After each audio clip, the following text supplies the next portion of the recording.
MMA UK, Abdul Ahad Patel. I'm here with Lou Long, Bellator fighter. Lou, how you doing, my man?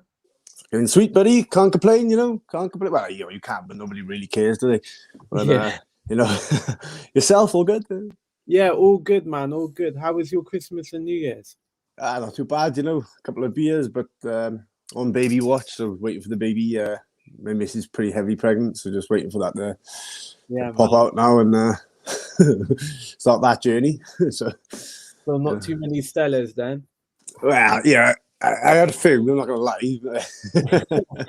I don't know what you'd call too many, but yeah. Well, Good stuff, man. So we last saw you at Bellator 267, yep. and some sweet trade in there, and then straight onto the rear naked choke. Bit of a trademark now, isn't it? Yeah, it's your thing now, isn't it? Seems like it, doesn't it? But the backstage we were just shouting. You were shouting at him, "I'm gonna choke you fucking dead." Bless him. And then lo and behold, yeah, I know.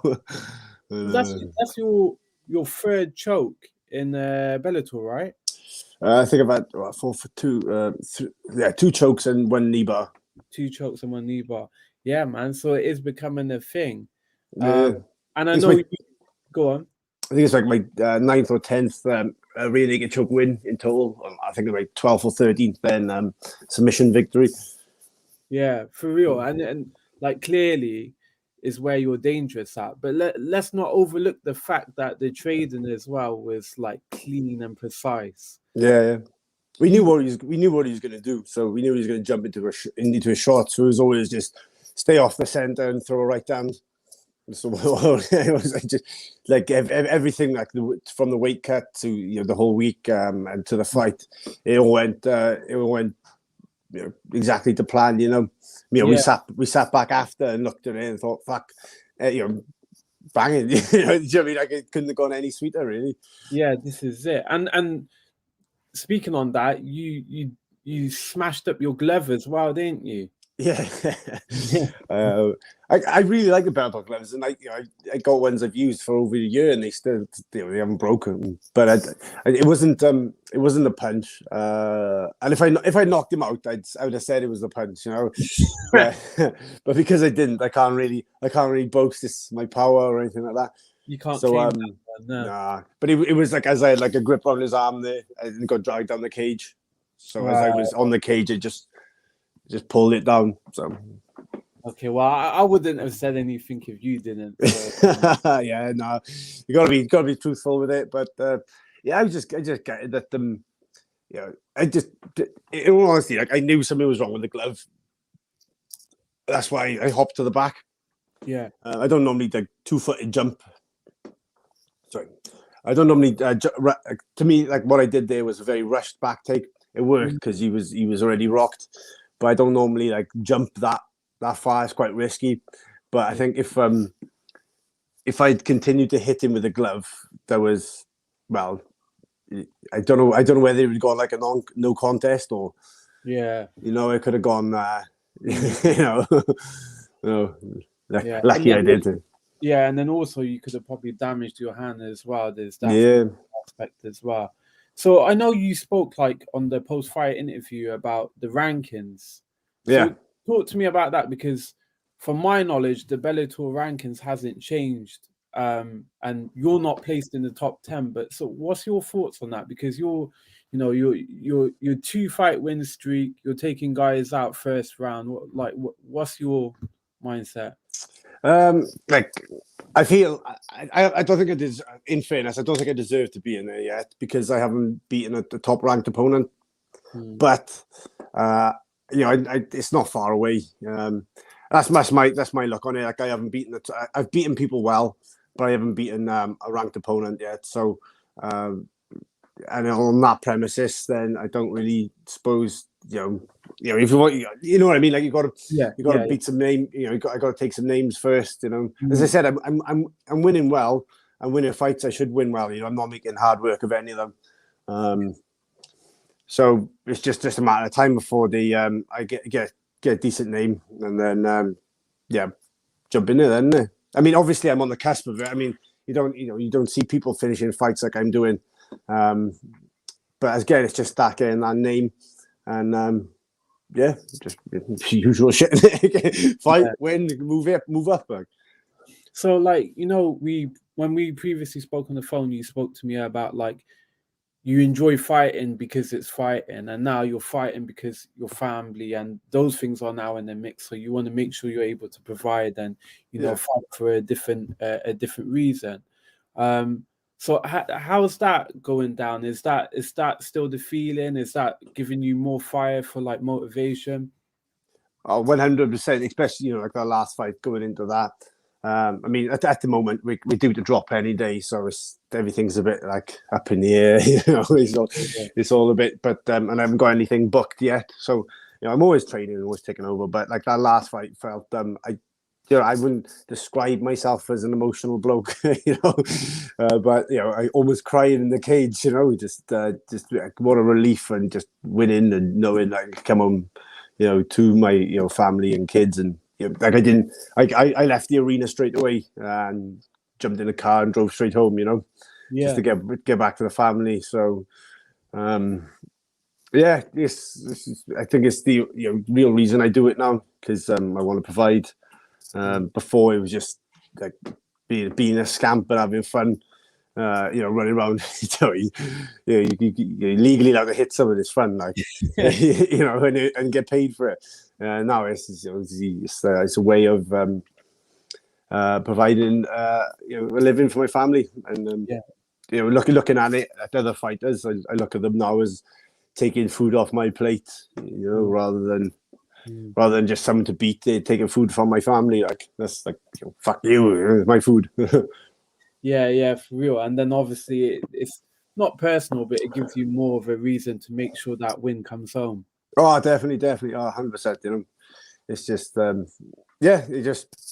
does. As I said, I've never been emotional. It's just sitting backstage thinking, I know why I'm doing this, and just fucking, this is that. I don't want to say about it. It does just give, it just takes like, an inbuilt thing, I think, in me, like want to protect and look after. Yeah, for real. So proper caveman, like. This is like donking people on the head. Yeah. Obviously in a legal way. Yeah. So we spoke briefly on Instagram and stuff, and there's a few names in the mix. You said to me as well that you've applied for your stateside visa. And obviously that's gonna open you to be able to fight over there and fight some different caliber of fighters. Talk to me about who you would like to fight next. I know you're kind of you like when we spoke before, you said you just want to build into the top 10 and then eventually, if it permits, to fight for the title. And you spoke to me about your career and where you see that heading.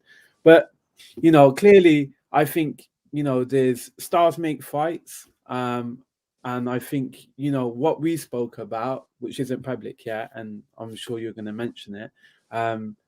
I think that's a great fight to make. Like tell the people, man. Tell the people what you're thinking. Well, I mean, I said Bellator have applied for my P1 visa for the States, and then I'm seeing like people talking about Dylan Dennis fighting again. Now, I don't think they're going to put him in there against a world-class striker, but I think they'd put him in there against a good level grappler like myself. I mean, what a fight to make, isn't it? I mean, we all know I'd waste him, and I don't think he would ever fight me, but you never know, do you? I mean, a lot of people have asked me over the years about that fight and how much they'd like to see it, and I see it making sense, I see it making sense, but I think it's all these social media fighters these days. They're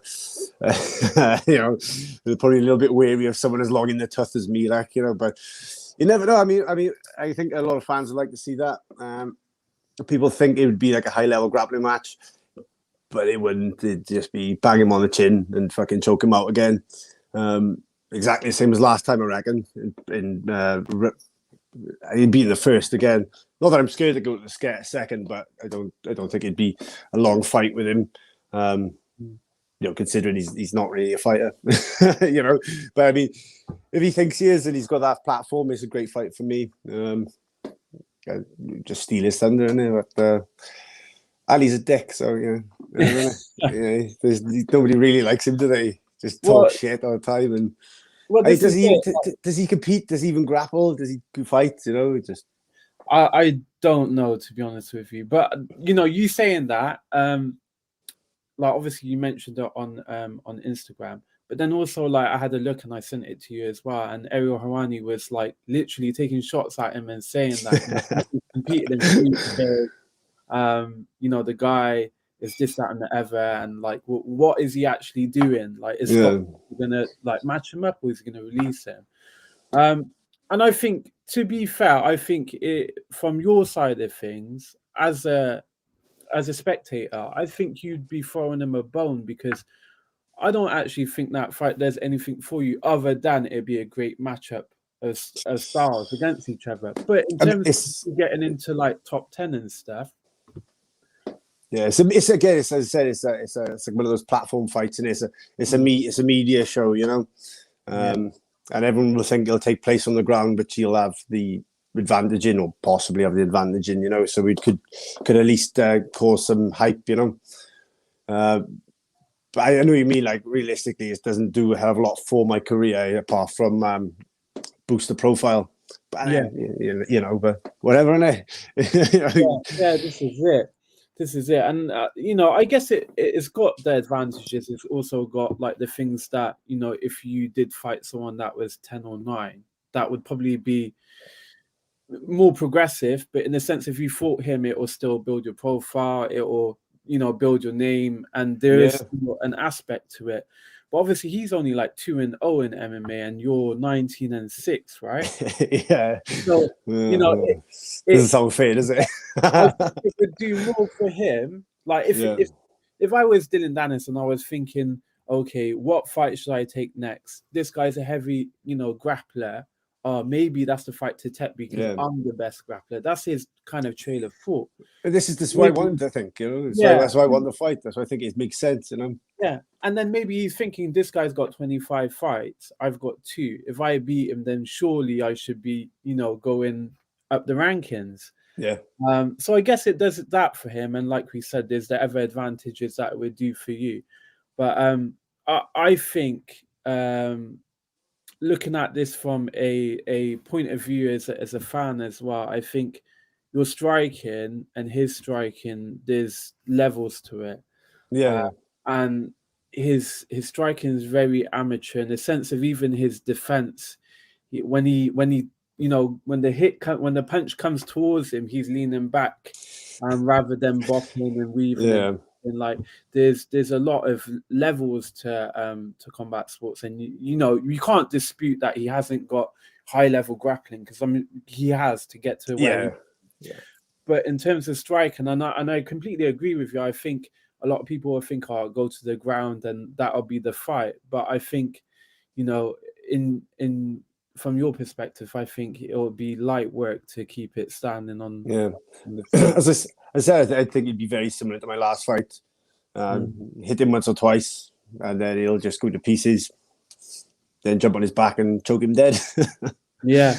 The same old story, yeah. And then surely it should be a top 10 fighter, and then we work from there, right? Yeah, I mean, I get in the top 10. I want to be in there, but I at the end of the day, I just want to fight. So I want to fight, I want to win, and then it'll come.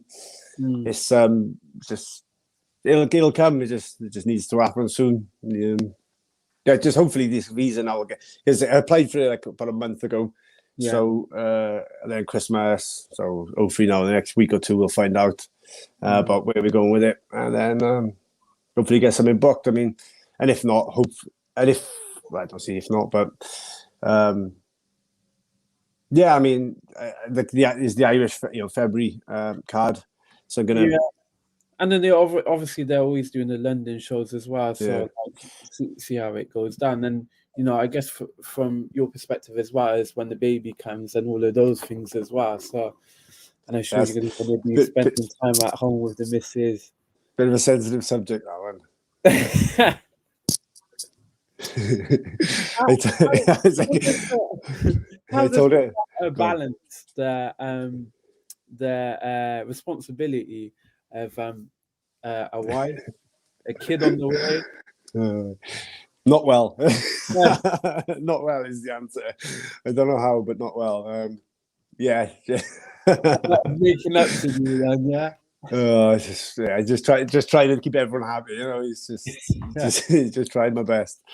But yeah, they said like ideally February, March, which I'm thinking hopefully end of March, April type of time. So that give me a little bit more room to move, so to speak. You know, but exciting times. Yeah, for real. Baby on the way. Next matchup. Who knows? Yeah. Dennis. Who knows? Who knows? Well, is there anyone else that other than Dillian Dennis? Is there anyone else you got your eyes on? I like that Gracie fight as well. You know, what's his name? Something Gracie. I think he's like ranked 5th or something. Fought Jason Jackson. Yeah, I just like Neiman Gracie. Neiman Gracie. I just want to see like what type of level is out there within MMA grappling, and you know, like obviously Gracie's got the name. I just I want to test myself, obviously, but it doesn't seem like I'm struggling at all with people on the ground. So it'd be nice to see, nice to hunt the name like Gracie, and it's nice to have one of them on your record. To be fair, when you mentioned Dillian Dennis, I did think to myself, Neiman Gracie would be a good fighter as well. Yeah. And going off his fight with Jason Jackson as well, that was a good fight. It wasn't his night, but I think that would be a good matchup for you as well. Yeah, not even just in terms of the grappling, but in terms of the striking as well. I think you can showcase a lot of your abilities in that fight. Yeah, I mean, overall, I think that's a great fight, and me coming out on top. And I don't think it's going to be, obviously, I don't think it's going to be an easy fight, that one. And it'd be nice to see. It'd be nice to go into the depth of the rounds for the first time in a few years. You know, I've been out the first round in a few years, but I think someone like him, Naeem, would be all over the shop with the sort of all areas of the fighting. You know. Yeah, as ever, I believe I love what it takes to win, but it'd be a good fight, and that's essentially what you should do as a martial artist, and look for the best fight you can. Well, this is it, and with this new sort of fire under you, with the baby on the way, then we'll see Liu Long 2.0. Yeah, well, I don't know what you. I probably about 10.5.0 now. 10.5.0. That don't make sense. Don't know what version of this is me now. New year, new me, and all that shit. Yeah, man, for real. Well, listen. I hope you and the family are well, and a safe and healthy birth. Cheers, man. Hope all the boys down the Matt Academy all well, and everything's good down there. Oh, it's great. It's great. Great. Love it down there. All the boys are family. Yeah, man. And congratulations on the baby from myself and the whole Cheers, man. With balancing that, and when you I don't know what. when you get that official fight news, back in with us and we'll get talking. Yeah, as soon as I do, I'll let you know, and we'll jump on and have a chat. All right, Lou. Well, you take care, my man. I'll speak to you soon. Yeah. Peace out, buddy. Have a good one, buddy. You too. Take care. Bye.